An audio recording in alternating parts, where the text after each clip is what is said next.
Friends, मेरा नाम है सुबोध पाटिल और आप सभी का फिर एक बार स्वागत है हमारे पीरियोडिक क्लासेस में।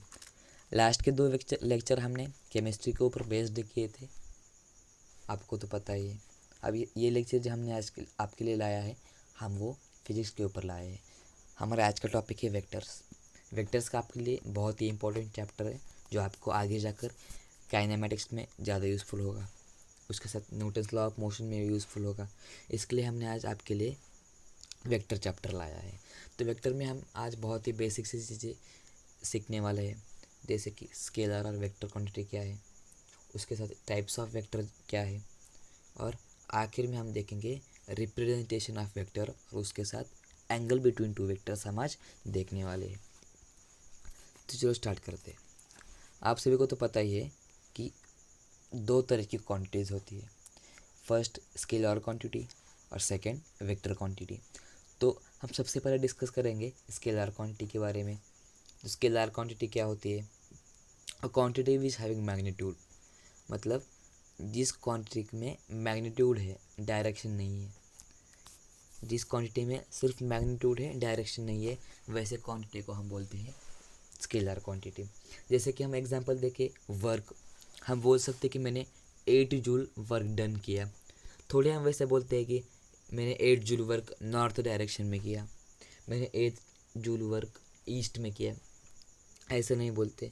फिर उसको और एक एग्जांपल ले सकते हैं, जैसे स्पीड। हम नहीं बोलते कि 10 मीटर पर सेकंड स्पीड मैंने ईस्ट में, 10 मीटर पर सेकंड नॉर्थ में स्पीड, ऐसे नहीं होता। तो सेकेंड पॉइंट जो हमारा है वेक्टर क्वान्टिटी। तो वेक्टर क्वान्टिटी मतलब क्या, हम डिस्कस करेंगे। Quantity which having both magnitude and direction is called as vector quantity. मतलब जिस क्वांटिटी में दोनों चीज़ें हैं, मतलब मैग्नीट्यूड भी है और डायरेक्शन भी है। तो मैग्नीट्यूड जो है वो डायरेक्शन को बहुत हेल्प करता है, जो डायरेक्शन जो है वो मैग्नीट्यूड को दिशा दिखाता है। जैसे कि हम एग्जांपल देखें फोर्स का। फोर्स जो है ये एक वेक्टर क्वांटिटी है। हमने बोला कि मैंने 5 न्यूटन फोर्स ईस्ट डायरेक्शन में लगाया, हाँ ये हो सकता है। लेकिन हमने जो स्केलर क्वांटिटी में जो देखा था कि वर्क के बारे में 8 जूल वर्क ईस्ट डायरेक्शन में, ऐसा नहीं हो सकता। वही वेक्टर क्वांटिटी में हम देख रहे हैं कि फोर्स का 5 न्यूटन फोर्स हमने, मतलब 5 न्यूटन फोर्स हमने ईस्ट डायरेक्शन में एक बॉक्स के ऊपर लगाया। और एक एग्जांपल हम देखने वाले हैं वेलोसिटी। ये वेलोसिटी सेम स्पीड जैसी होती है, लेकिन इस वेलोसिटी को डायरेक्शन पता होती है, इसलिए एक वेलोसिटी भी एक वेक्टर क्वांटिटी है। जैसे कि हम वेक्टर क्वांटिटी का ये वेलोसिटी का एग्जांपल लेके, तो 5 मीटर पर सेकेंड हमने वेस्ट में चले गए, 5 मीटर पर सेकेंड नॉर्थ में, ऐसा बोल सकते हैं। उसके साथ हम डिस्प्लेसमेंट का एग्जांपल ले, तो हम बोल सकते हैं मैं 10 मीटर नॉर्थ चला, मेरा दोस्त 10 मीटर राइट साइड चला, हम ऐसा बोल सकते हैं। तो आपने अभी 2 चीज़ें कॉमन देखी होगी, जो स्केलर क्वांटिटी में भी है और उसके साथ वेक्टर में भी है, जो कि मैग्नीट्यूड। ठीक है ना, आपको ये दोनों चीज़ें सिर्फ कॉमन लगी होगी। हम आज और एक डिस्कस करने वाले हैं, उसके साथ वेक्टर का रिप्रेजेंटेशन। तो वेक्टर का रिप्रेजेंटेशन क्या होता है, मतलब वेक्टर दिखता कैसा है, उसके बारे में हम डिस्कस करेंगे। आपको ये लाइन दिख रही होगी, ठीक है, ये लाइन जो आपको दिख रही है इसको हम वेक्टर बोलते हैं। उसके साथ ये लाइन की जो ये लेंथ जो है, ये लेंथ जो है ये मैग्नीट्यूड को दर्शाती है, मतलब मैग्नीट्यूड कितना है वो बताती है। उसके साथ ये सामने का छोटा एरो जो है, ये लाइन का सामने का जो एरो जो है, ये उस मैग्नीट्यूड को डायरेक्शन देता है, मतलब इस मैग्नीट्यूड को किधर जाना है, इसको डायरेक्शन दर्शाता है, वो डायरेक्शन बताता है उस मैग्नीट्यूड को, इसलिए इसको हम डायरेक्शन को बोलते हैं, उस एरो को। ये पूरा हो गया है वेक्टर का सिंबल। मैंने आपको अगर एक उसके बारे में एग्जांपल देना चाहा कि फोर्स इक्वल्स टू 100 न्यूटन, अगर हम इसे बता रहे हैं तो हमें रॉन्ग हो जाएगा, क्योंकि अगर हमें कोई भी एक वेक्टर का एग्जांपल बता रहे होगे तो हमें उस एग्जांपल के ऊपर, मतलब जो फोर्स जो है उस फोर्स के ऊपर हमें छोटा सा बार देना होगा। इसका मतलब बार मतलब क्या, एक छोटा सा वेक्टर का सिंबल देना होगा, जिसकी वजह से हमें पता चल जाएगा कि ये एक वेक्टर क्वांटिटी है। वेक्टर क्वांटिटी के ऊपर हमेशा हमें एक एरो बनाना चाहिए, जिसकी वजह से हमें समझ में आएगा कि ये एक वेक्टर क्वांटिटी है। जैसे मैं आपको बताऊँ कि वेलोसिटी इक्वल्स टू 5 मीटर पर सेकंड ईस्ट, ठीक है। मैं आपको क्या बता रहा हूँ, वेलोसिटी है जो है 5 मीटर पर सेकंड ईस्ट की तरफ। तो हमें जो वेलोसिटी का v जो है, मतलब हम वेलोसिटी v से डिनोट करते हैं, तो उस v के ऊपर हमें एक छोटा सा सिंबल, वेलोसिटी का सिंबल हमें लगाना है, मतलब बार लगाना है। उसके साथ हम और एक एग्जांपल ले सकते हैं एक्सेलरेशन का। एक्सेलरेशन भी एक वेक्टर क्वांटिटी है।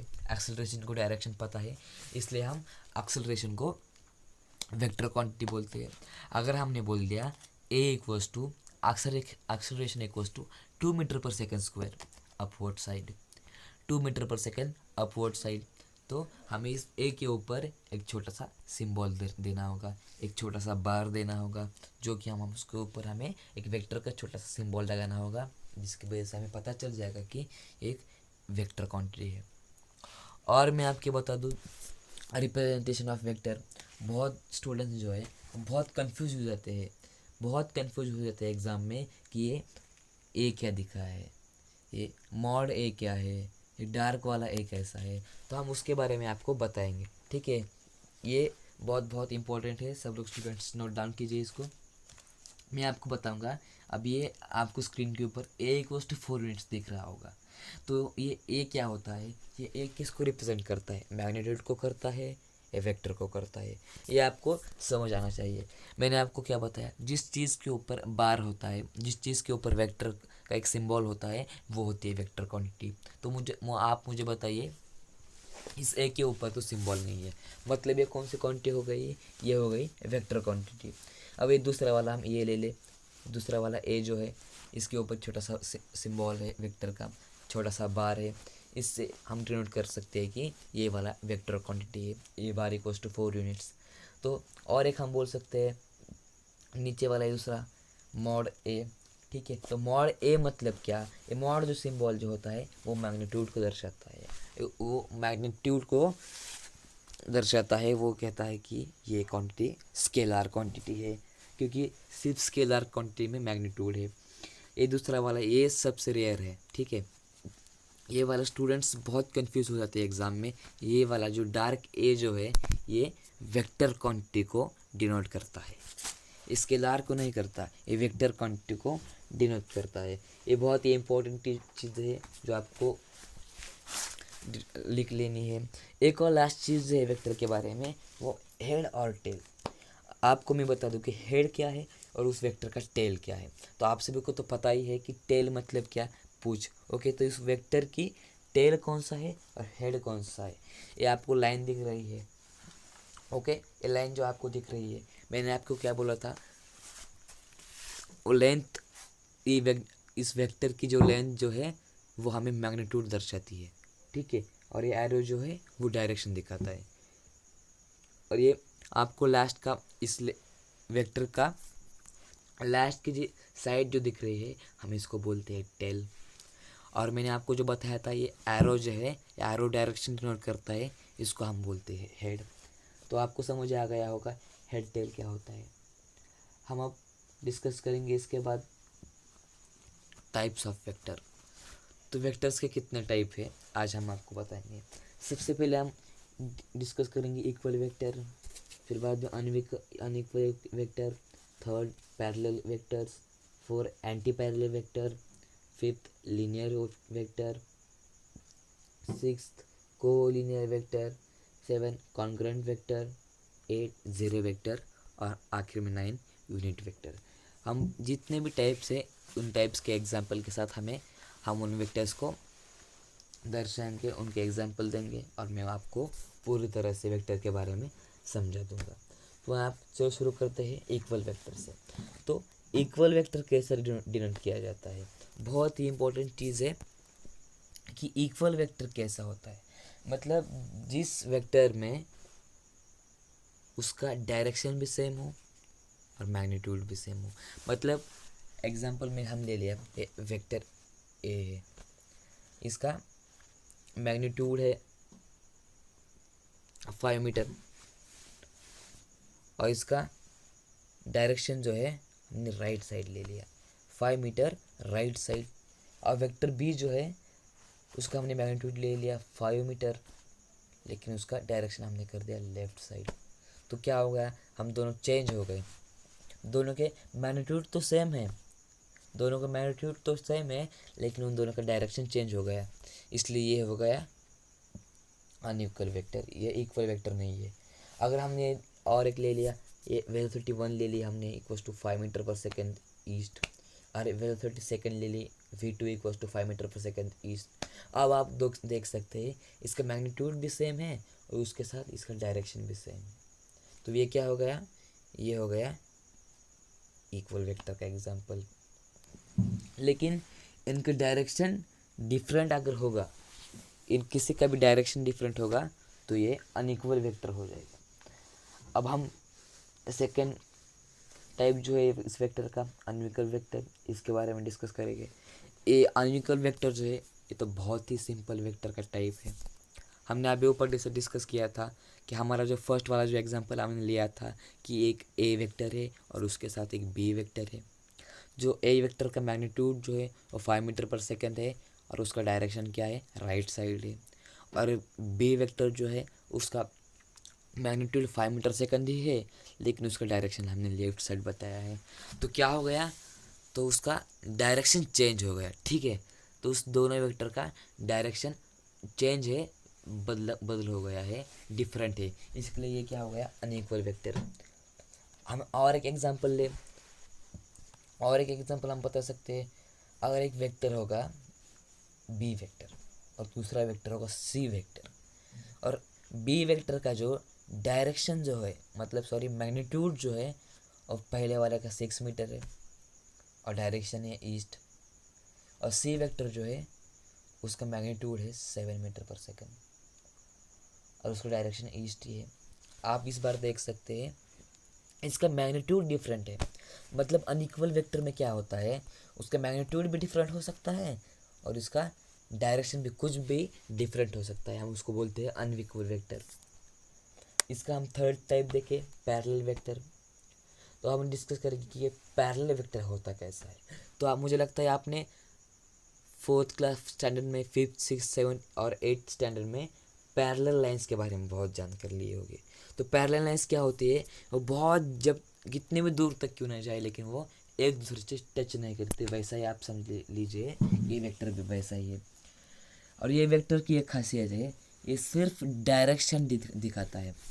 इस वेक्टर का एरो जो है ये सिर्फ डायरेक्शन दिखाता है, फिर हमें इससे कोई लेना देना नहीं कि इसका मैग्नीट्यूड 0 हो, इसका मैग्नीट्यूड 1 हो, 2 है, हमें कुछ उससे लेना देना नहीं है। फर्स्ट वेक्टर का हमने एग्जांपल में हमने बता दिया कि फर्स्ट का मैग्नीट्यूड 1 है, सेकेंड वेक्टर का मैग्नीट्यूड भी 2 है, लेकिन उसका डायरेक्शन हमें सिर्फ सेम चाहिए, ठीक है, सिर्फ डायरेक्शन हमें सेम चाहिए, छोटे बड़े से हमें कुछ भी इस पर फर्क नहीं पड़ेगा। और ये जो दो वेक्टर जो है, ये पैरेलल वेक्टर्स के दो वेक्टर जो है, इनके बीच का एंगल होगा 0 डिग्री। मतलब हमने, अगर मैं आपको दिखाता हूँ, ये छोटा वेक्टर है, ओके, और ये बाद में बड़ा वेक्टर है, हमने ये बड़ा वेक्टर इसको टेल से टेल जोड़कर इसके ऊपर रख दिया, तो इनका एंगल क्या हो गया, 0 डिग्री हो गया। सही है कि नहीं, इसका एंगल क्या हो गया, 0 डिग्री हो गया। इसके बाद हम बात करेंगे एंटी पैरेलल वेक्टर।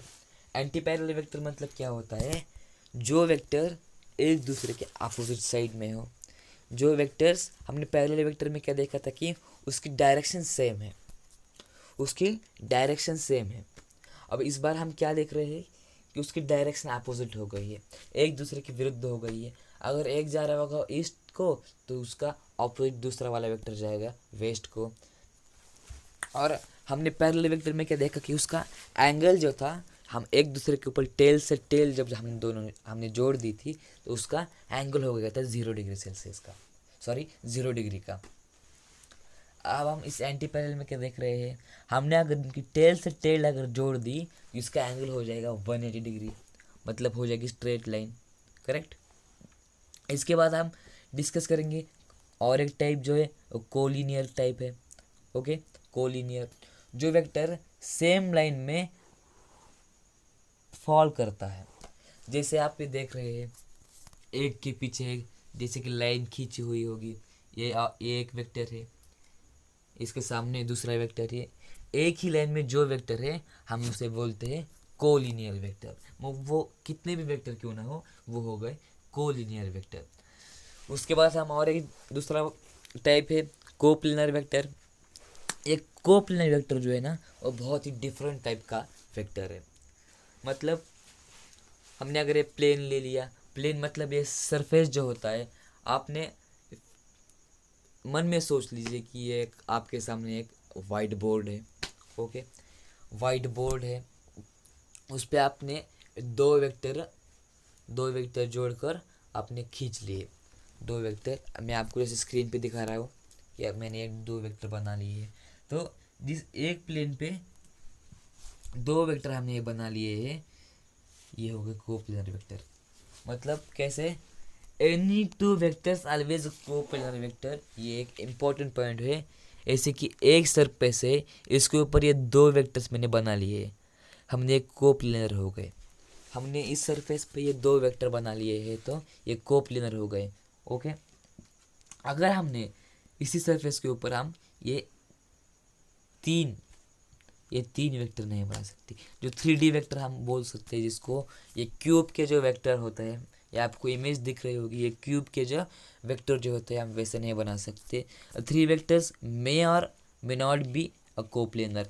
मतलब जो 3D वेक्टर में जो आप ये देख सकते हैं, इसमें के ये दो हम सरफेस पे टच हो रहे हैं, ये दो टच हो सकते हैं, ये दूसरे दो टच हो सकते हैं, लेकिन तीन कभी भी 3D वेक्टर मतलब जो क्यूब के जो वेक्टर है वो कभी टच नहीं कर सकते। उसके बाद हम डिस्कस करेंगे कॉन्ग्रुएंट वेक्टर के बारे में। कॉन्ग्रुएंट वेक्टर मतलब क्या, हमने कॉन्ग्रुएंट पॉइंट तो पता ही है हमको। तो एक कॉन्ग्रुएंट वेक्टर क्या होता है, acting at a same point. मतलब जितने भी वेक्टर है वो एक पॉइंट पे एक्ट करते हैं। मतलब उनकी टेल्स जो है वो सभी वेक्टर्स की टेल एक पॉइंट पे, मतलब किसी फोर्स जो है ना, फोर्स जो हमें पता है कि फोर्स जैसा होता है, किसी फोर्स है तो कॉन्ग्रुएंट है। फोर्स मतलब जो हमने फोर्स में हम एग्जांपल्स देखते हैं, जैसा कि ये एक वेक्टर है, इसका इधर पॉइंट जो है ये F1 वेक्टर, ये दूसरा F2 वेक्टर हो गया, और ये F3 वेक्टर। मतलब जितने भी वेक्टर्स एक पॉइंट पे एक्ट करते हैं एट द सेम पॉइंट, इसको हम बोलते हैं कॉन्ग्रुएंट वेक्टर। इसके बाद हमारा जो आठवां जो टाइप है, हम इसको बोलेंगे जीरो वेक्टर। इस जीरो वेक्टर जो है, हम इसको जीरो वेक्टर क्यों बोलते हैं, इसका बिकॉज इसका मैग्नीट्यूड जो है वो ज़ीरो है। इसके मैग्नीट्यूड जो है वो ज़ीरो है। मैं आपको बोलूँ कि जीरो वेक्टर इसका डायरेक्शन जो ना, जो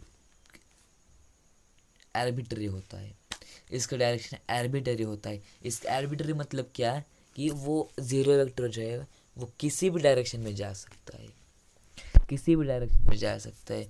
मैं बोल दूँ जैसा कि डिस्प्लेसमेंट ज़ीरो हो, डिस्प्लेसमेंट ज़ीरो तो किसी भी डायरेक्शन में होगा, वो वेक्टर जो है वो किसी भी डायरेक्शन में होगा।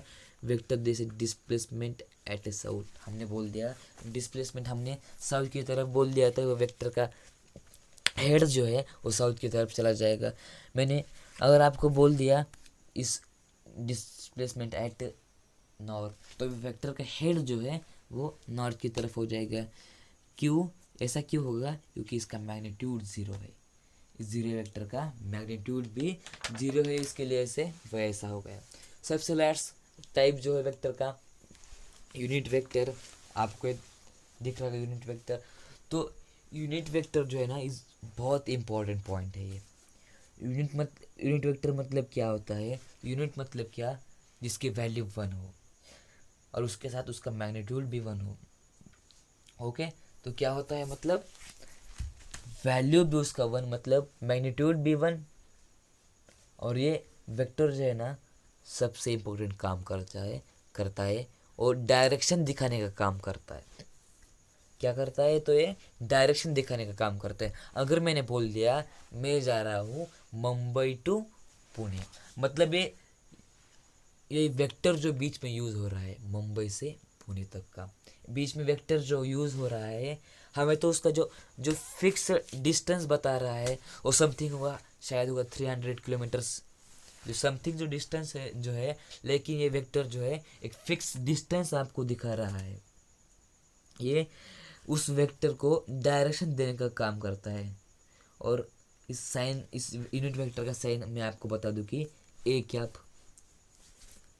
को मैं बता सकता हूँ, और एक्स कैप, और उसके साथ वाई कैप। मतलब क्या, unit vector in Y direction. मैंने वाई कैप आपको बता दिया, उसका मतलब क्या हो गया, unit vector in Y direction.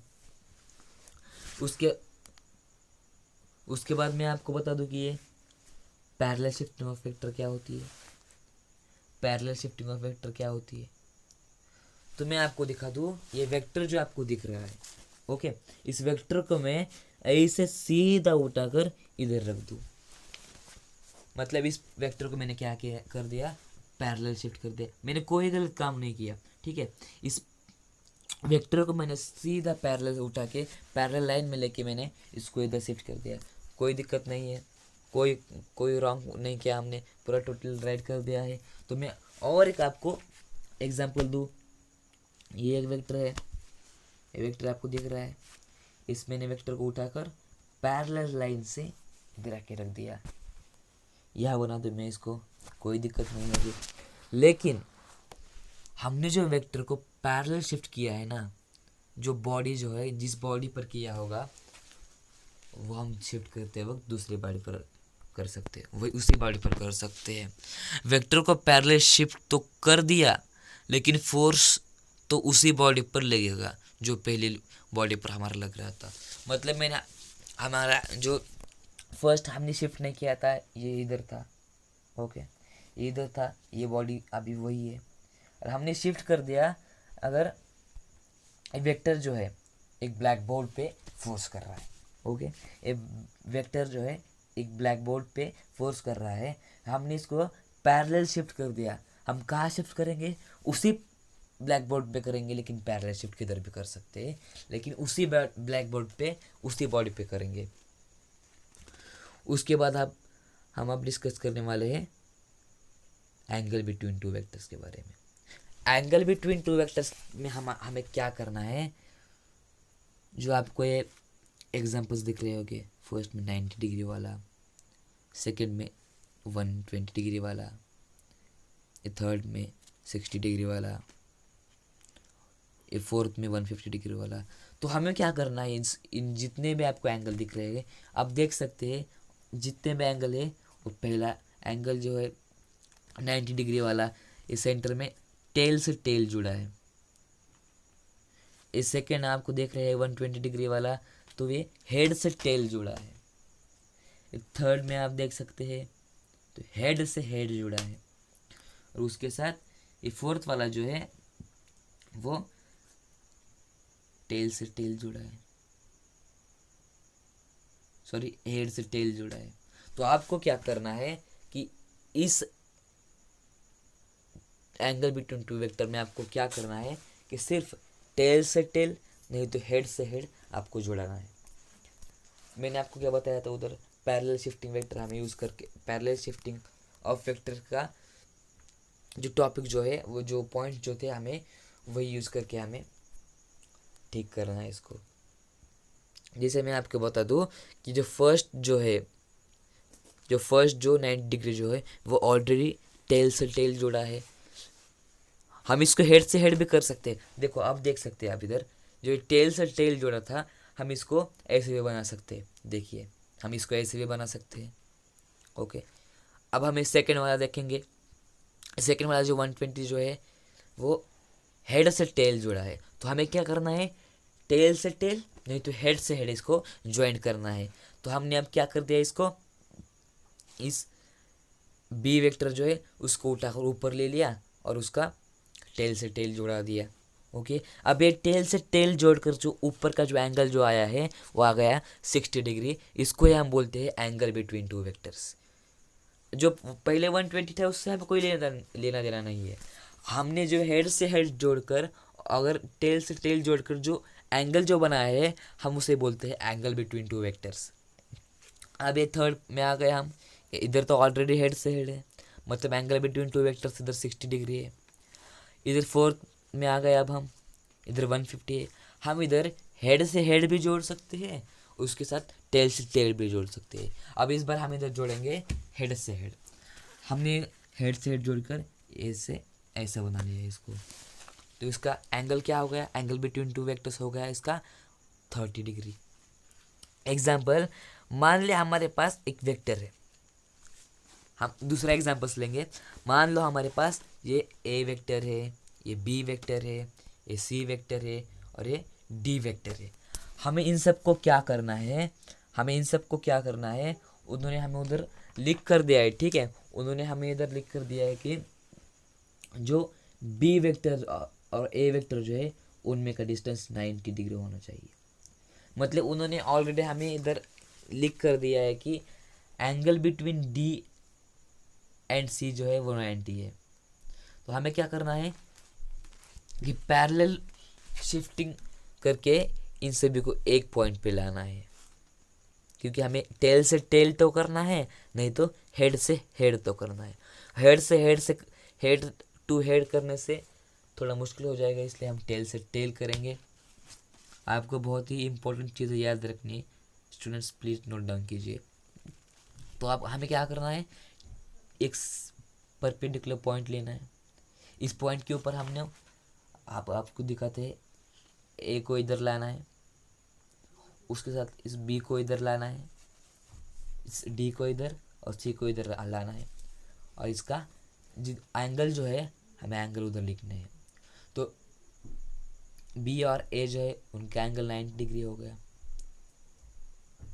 A and सी जो है उनका एंगल 30 डिग्री हो गया।